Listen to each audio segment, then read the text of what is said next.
good morning from me. It's great to be here. Thank you to Henry and the TraceLink team for inviting me to be part of this amazing event. So it's the usual LinkedIn story, isn't it? That the pictures look different from how you are. You have a younger picture, one with longer hair, shorter hair. So we try and look similar to what we are like. So what I'm going to talk about today, and I'm just remembering I want to talk about Kuehne Nagel's role within the supply chain, specifically the role that we play with respect to orchestrating that supply chain and the part that the third-party logistics provider makes within the supply chain. I think the one thing as an introduction to what I'm going to talk about, for me, it's been remarkable, as Stephanie said, and you've not seen my slides yet, but it's coming, how similar the stories are, how similar the experiences are. None of us have actually come together to talk about the slides, but no, I was whispering to my colleague when I was on the table downstairs thinking, it's amazing what I'm hearing from Stephanie. It's just about what I'm going to be talking about as well. So for that reason, there are some slides in here that I will jump over in order to major and focus on the events, on the attributes, on the aspects that I think will provide the biggest learning for all of us. And as Henry has said, to provoke the conversation and the discussion, because I think it's really clear we all have a different role to play. We've all got a different background, mine within both the healthcare industry with AZ and Kuehne Nagel with logistics. If we're talking about networking for the greater good, it's really good. It's really great that we're all here. So thank you for giving me some time to be part of this two-day event. I just wanted to give, this is the Kuehne Nagel soundbite. This is the Kuehne Nagel advert. You may not have seen Kuehne Nagel in the same way that you know DHL, that you know UPS, you know FedEx.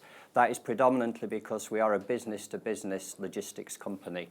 But we are actually the biggest freight forwarder in the world until the merger of DSV and Schenker goes through, obviously. And we are a German company, but we are headquartered in Switzerland. And we're proud to be part of Global Fortune 500. We're proud to be part of the Swiss index as well. And this is the headquarters overlooking Lake Zurich, where I am based.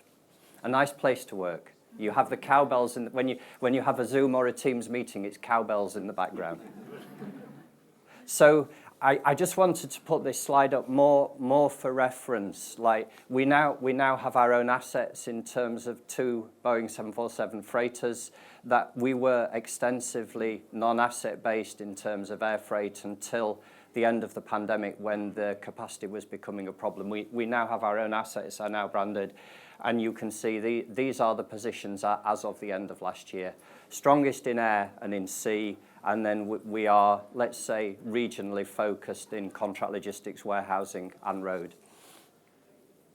I liked that slide because it just gives some great dimensions in terms of how big, let's say, one of the silent partners of logistics is. And the other thing to bear in mind is it's a very, very fragmented industry. We are still only doing a small number of percentage points of the overall logistics business. So I think if we're thinking about orchestration, if we're thinking about working together, these numbers help us realize how big the scale of the industry is and also how much we can't do it on our own. And you saw from Stephanie for Nestlé, didn't you, their numbers in terms of their dimensions. Completeness of vision. I felt it was really important that as we go into the conversations here, we think about where we are within the logistics field. We think about what is impacting us. We think about, we could call them those black swan events that are happening. We've got the port strike that has just started on the east coast of America. So if we're thinking consumer needs, what's the biggest thing there? The way that we are getting products to the consumer, to the customer is changing. It's a lot more e-commerce. It's a lot more no touch. We don't go into shops anymore. If we're thinking, well, I've just mentioned the supply chain challenges. They come at us more and more regularly, it seems to, like whether we're talking about climate change, whether we're talking about weather events, whether it was mentioned the Suez Canal being shut. So many of those things are coming at us. And we realise that the supply chains are more and more complicated, so they potentially, without resilience, have a bigger impact. Competitive landscape, like we were talking, Henry and myself, in terms of preparation for today, that the market is really, really competitive. Kuehne Nagel is competing with all of those companies that you know and I mentioned earlier on.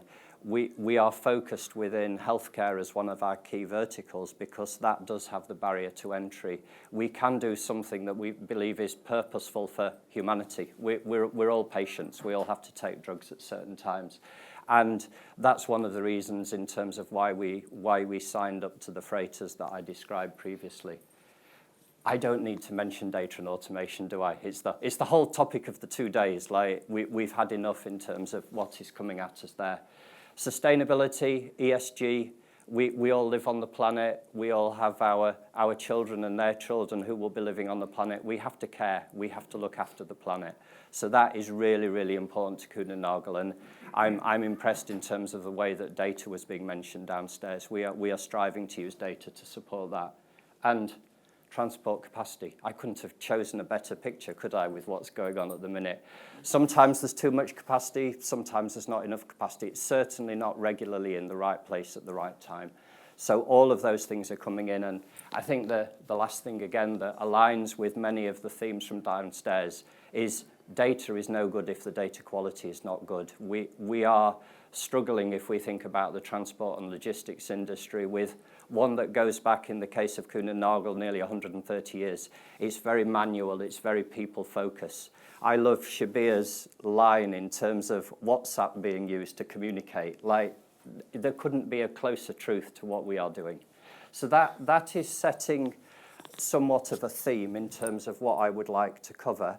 In terms of Kuehne Nagel, like every other company, we have a vision for 2030, and we have a roadmap over the shorter period to 2026.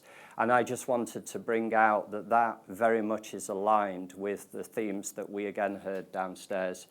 In terms of, we have four elements of our roadmap. The first one, thinking about the Kuehne Nagel experience. So how do we interact with our customers, with our patients in the terms of healthcare and internally?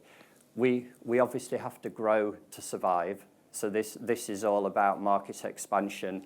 It highlights that healthcare, amongst other things, is a key target vertical to work within. We care for the environment, ESG. And the reason that you could say I'm here, the digital ecosystem, we are striving to be digitally native. We are striving to be cloud-based. We have an aspiration to lead in exactly the way that Shabir described below. And that is what I will go into for the rest of the conversation now. So we have a short video that gives, I don't know, how are we playing this? Yes, it is a Kuehne video, but I think it sets the scene in terms of all of the things that we should be considering and thinking about. We move a world that is forever in motion. An endless stream of changes, challenges, chances. Kuehne Nagel must keep moving ahead to lead the way. In this market of higher energy prices, broad-based inflation, geopolitical tensions, disruptive digital competitors, we need to realize our vision, embrace the digital ecosystem, uplift the Kuehne Nagel experience, maximize business potential, power intelligent operations with data insights, harness the infinite possibilities of the cloud.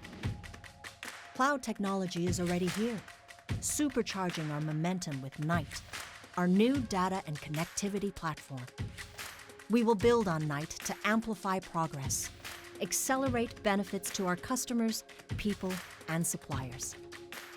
The digital ecosystem will be smarter, faster, better.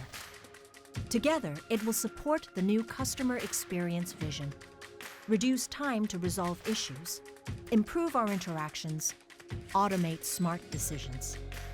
It will also help expand access to new markets, increase our customer base, create opportunities for new revenue streams, reduce our controllable carbon footprint. Kuehne Nagel moves the world. and the digital ecosystem is proud to build with you. Together, we will be faster into the future.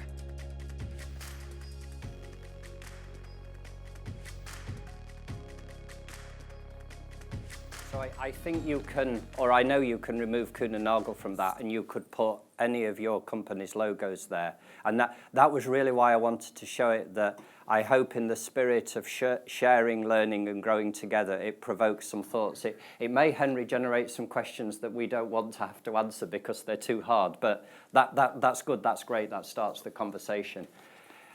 In terms of these slides here, I think that we should be moving on in order to get to a discussion about the Kuehne Nagel digital ecosystem. And what we heard downstairs from Shabir, I think this is, for me, it was reassuring to hear that we're on the right track as Kuehne Nagel. And the first thing is, in terms of everything we're doing, we want to make sure that our customers or our patients are in the middle. Like that's completely aligned. And then I think the other thing that we realized, which again was coming out downstairs, is we as a logistics service provider, yes, we can put ourselves in the center of our part of the bubble, but everybody else has a different center of the bubble connected with, are they shippers, are they manufacturers, are they research companies, are they warehousing people, are they authorities? Like, yes, that process can be slightly different for all of us, but we all must map out and understand who are we transferring data with, who are we receiving data from. We've realized that we can't do that on-premise based. It has to move to the cloud. The only way that all of this data can come in a way that can be aligned, can work for the benefit of everybody, is that it is in the cloud. We also have to have a way of being both internally and externally connected. And clearly that's one of the reasons why we are all here, because we have an organization that can help us with that platform. I think one of the things, again, that I'm actually pleased that I heard downstairs is, I know there is great desire from leadership to be moving forward with AI. It's a term of now, isn't it? But it's been very clear to me and the people that I've talked to, are the experts within Kuehne, you can't start on that process till you've got good data, you've got accurate data, you've got ways that the data can communicate with itself. So we need to be patient there and make sure we've got the foundation and the ground rules right. And then in terms of how the digital ecosystem works, there will need to be services that sit over the top of that. So I'm thinking there of the visibility platforms, the reporting, the KPI measurements, etc. So that you could say that is our view of the digital ecosystem. That is the way that we're moving forward, and that product or that reference to Knight that was in the video, that is Knight in terms of our digital ecosystem. This is the part that I want to major. I think it's most important that after the conversations we've had so far, bring out some ways that we can, first of all, collaborate, and we can, secondly, use data to help us move forward, if we use the TraceLink word for the greater good. So I have one example from the ESG space, and I have one example about resilience or risk management.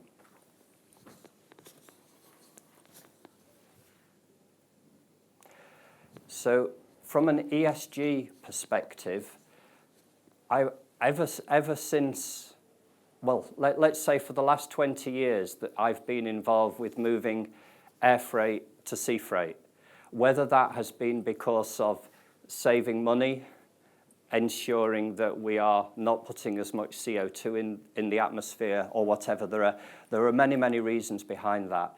And within AstraZeneca, we used a total cost of ownership model. It was the more commodity products that were less expensive, where the inventory wasn't as valuable, that we were able to move on to sea freight. Within Kuehne Nagel, we've been looking at how do we do more and more sea freight in order to help things move forward. That's notwithstanding we're an air freight company as well, so we need to balance that, but we need to support this process. And one of the things that we realized is historically there has been a blocker around doing less than container load sea freight because the volumes are within the container are so huge. So it's not cost effective, it's not productive to do that. So we've been looking at how can we do less than full container loads. So grouping together, consolidating different healthcare manufacturers' products within the same container.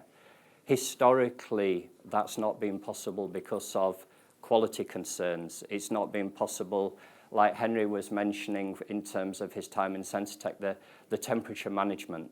Like, thirdly, one of the key things is everybody is manufacturing products at different times. They come from different, or how do you work out where it all is in order to combine it together? Through, I would say, first of all, collaborative forums like this, the quality issues in terms of the quality agreements, the service level agreements, we've found a way forward there. But still, we were struggling in terms of the visibility of where the freight is, where the product has been manufactured, and also to provide the confidence that it was within temperature.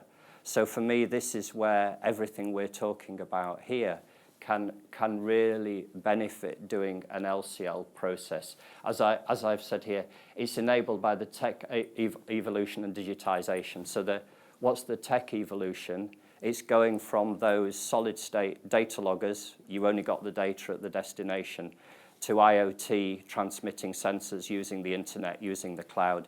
We can now identify where the shipments are, where the containers are. In the event there's a temperature deviation, we can have a 24/7 team intervening in order to heal that situation before it becomes catastrophic to the product. Clearly, what does that do? It gives all of you confidence that it is actually acceptable to cohabit the container with other customers because the temperatures will be maintained.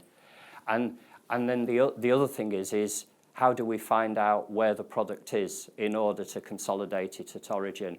I think this is, what could I say, the data challenge that we are working on now, that everybody has different processes, different ERP systems, different origins. Yes, we are using data, but we need to use more data in order to make sure that the container will be full to a level that makes it economic to move. But I think that is a great example as how we can all work together, how we can use data, how we can use technology in order to shift the paradigm from where we used to be to where we are now. Thank you. Of course, yes, Benoit. Now, I was wondering, what is the data that customers ask the most of? Like, these are the set of data, MH, American, whoever. Hey John, I need these data. That's the number one. Which are the top 5 data that your customer? In terms of doing LCL. For example. Yeah. So I would say in terms of doing the LCL, first of all, thinking about the schedule adherence. So like a transport calendar. What are the days that you're going to set off at origin?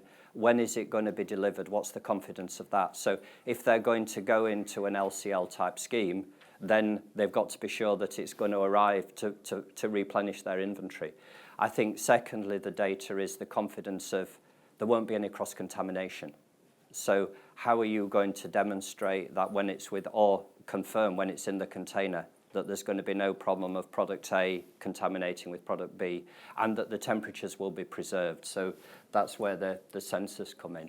And then I would say the other part of the data is it's bringing in the, let's say, the manufacturing process in terms of, well, when is it that, how much product have we got? How many pallets have we got going into that container, so that we can feel confident it's actually going to go? Because the worst thing about this process is, say it goes 3 weeks out of 4 in a month, and I'm the customer who wants to go on the 4th month. And probably if I'm thinking, then the last thing is well, how much is it going to cost? Like, is the cost different based upon how many other customers and how many other pallets are in the container, or is the cost going to be consistent? Hope that helps. Yeah, that was great. Thanks.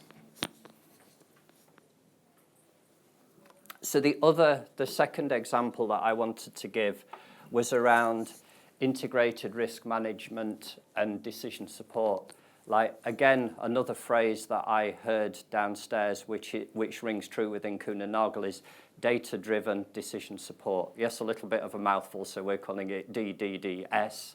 But how can we use data to help us manage, or first of all, identify hazards, and then quantify and mitigate those risks?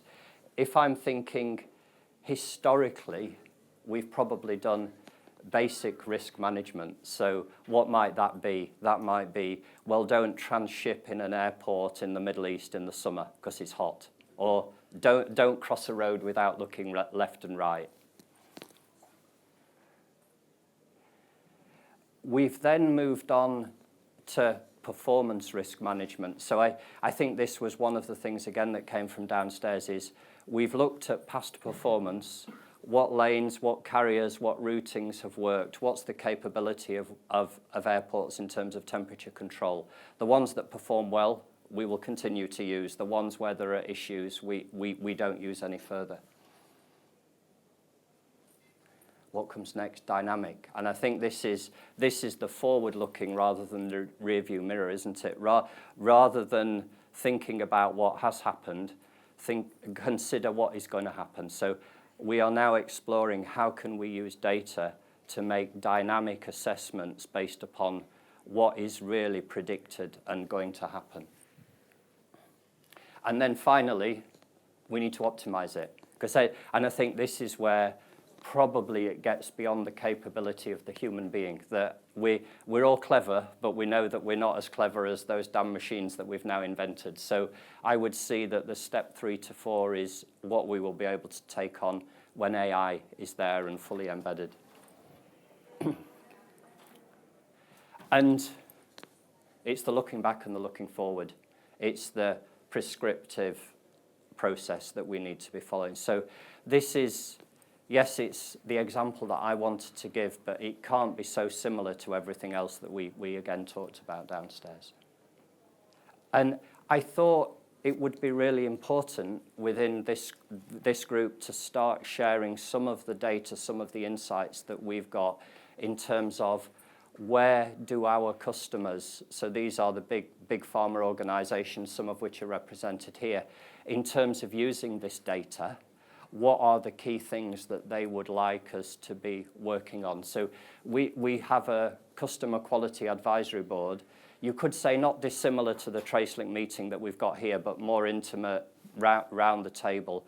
We said, in terms of this data-driven decision support that I'm talking about, what are the key areas that you would like things to be improved upon? And this was the voting that was given. So you can see temperature deviations. It will be close to heart of yourself, Henry, with your past life in terms of, like, that is the biggest concern that the industry generally has. So we are now working on that in terms of how first of all can we get accurate and representative data, and then how can we act to mean that our risk analysis, our risk mitigation ensures that the temperature performance tomorrow is better than yesterday. What I just wanted to share here, these are proof of concept screens, but I think it's important that you're aware that, what could you say, all of these words that I'm saying, they are actually real. So what we are doing already with the data that we've got is completing the network analysis to help with that decision support. So the words there, we're collecting, we're organizing, we're filtering in order to generate actionable insights. So all of the data that we've got into the machine, into the system, first of all, what are the most popular routings? Then obviously you can think in terms of the issues that I showed previously, which are on the next slide. What are the alarms that we are getting? How frequently are we getting those alarms? So things like the route map, so the transit time, how regularly do we hit what we actually predicted we would, and alarms in terms of temperature. So you can then start doing things like, so we've done, like, you could say, the regular star function here, which lanes are most popular, which have got a most sort of consistent transit time, are there any issues with product release, customs at destination, the route map, and then temperature alarms. Where do we get those? So this helps us do our risk assessments, our risk mitigations. It helps us, for all of you as customers, design the right process using the data. So I just wanted to finish off talking about AI, because I think I decided it was one of my duties in terms of having the great opportunity to stand up here to give both my perspective and Kuehne Nagel's perspective. Like, I loved the human side that was discussed downstairs, the humanized. So it's interesting, isn't it, that we have, without any cross-collaboration, that is our first point that we bring out in terms of EI. And I think everything else there is very much in alignment with, like, for me it was really helpful to see that slide, and I wanted to share it with you so that if you don't have key principles, I think what's the note to self from this, make sure that you facilitate getting those key principles within your company. And if we're thinking about, well, it's the humanized comment that we heard downstairs, isn't it? Like, we need to all be AI savvy. Yes, we may not be as all individually involved with the data, but we've got to understand what it can do, what it can't do, where it can take us, where it shouldn't take us. So I encourage you all to learn about the topic a little bit more than what you've got knowledge of already in order to help make the right decisions to help us all as patients. This is probably getting into the conversation that we want to have, isn't it? So I'm sensing, conscious of time, this probably is the right place that I finish this slide, and then we can have the conversation. So Henry had asked me, think about key data gaps, think about digitization opportunities that you've got thinking from the lens of Kuehne Nagel as a global third-party logistics provider. So we heard some information or some comments around this on the floor downstairs. Some of the comments I've got here are similar, some are different. I think, first of all, data quality. Like, we realize that completely. I think the first comment that I hear in terms of any analytics, any data-driven decision support is, well, my data is not good enough. So we all need to strive and work to make sure the data's complete, the data's accurate, and we also heard it's in real time. I think the word I'd used was consistent. So a consistent language. If I'm thinking of Kuehne Nagel again in its logistics bubble, we're thinking about bills of ladings, we're thinking about airway bills, we're thinking of CMRs, we're thinking of shipments, whereas pharmaceutical companies, healthcare companies, manufacturers, or distributors, they're thinking of SKUs, they're thinking of inventories. And I think it's very clear if this is going to work, we've got to find a way of making sure that we are consistent. Yes, this is perhaps a logistics view again, but historically we've talked about shipments. We've talked about the 20-foot or 40-foot container. We've talked about the consignment on an aircraft. What we haven't been thinking about is the individual pieces, which are how they're handed over to us by the shipper. We need to get the capability and technology. The reduction in price of the smart labels is meaning that we are now getting quite close to getting the piece level information. And upstream and downstream, like, I think if I'm considering where we are as an organization, we're very focused in getting our own world perfect. If we're going to get the world perfect or a better world for the patient, we need to be expanding ourselves upstream and downstream. Obviously, that can mean different things for the role that all of us are playing, but I think what I'm thinking about coming into this conference, which is, I would say the challenge that I will leave is, as the slide I had earlier on, we're all doing this for the patient. That could be us individually, that could be one of our loved ones. The data that the patient needs is likely to be different from the data that we need in order to do our job as it is today.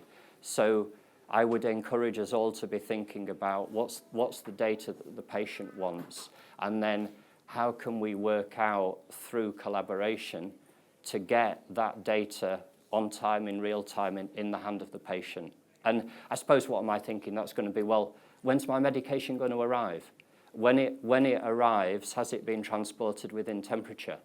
When it arrives, is it a legitimate product that's not been counterfeited or tainted in any way along the line? So for me, that's the important part I'm taking out of this, in terms of how can we get the right data at the right time of perfect quality in the hand of the patient.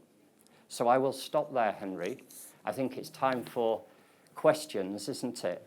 John, you talked about AI Yes. and the investments that Kuehne Nagel are making in AI. What are some of the challenges you've seen?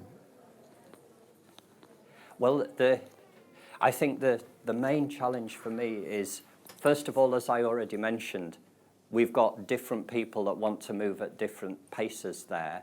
And I think the other big challenge, Kuehne Nagel prides itself on being entrepreneurial. So what does that mean? We let people get on and do their stuff. We let people, based upon the area that they're working, if they've got a good idea, will carry on with it. But I think the problem that we've had with AI is that people are actually, for some reason, scared of getting it wrong. So there's analysis to paralysis. There isn't this, let's say, experimental culture. So that for me is the key step that we've got to take as an organisation. How can we put across that it doesn't matter if you get it wrong. Like, we're all learning, we're all experimenting. Experimenting is actually good. I suppose it's a little bit like clinical trials, isn't it? The optimum process in the nicest possible way is to kill those products quickly that aren't going to be successful. Like, I would say exactly the same with AI. Like, have a big funnel of ideas. Obviously, prioritize the ones that you want to work on first. But if it's clear that they're not working, kill them and move on. And like, don't be fearful of stopping activities, and we need to encourage our teams not to be fearful of having, let's say, a failure.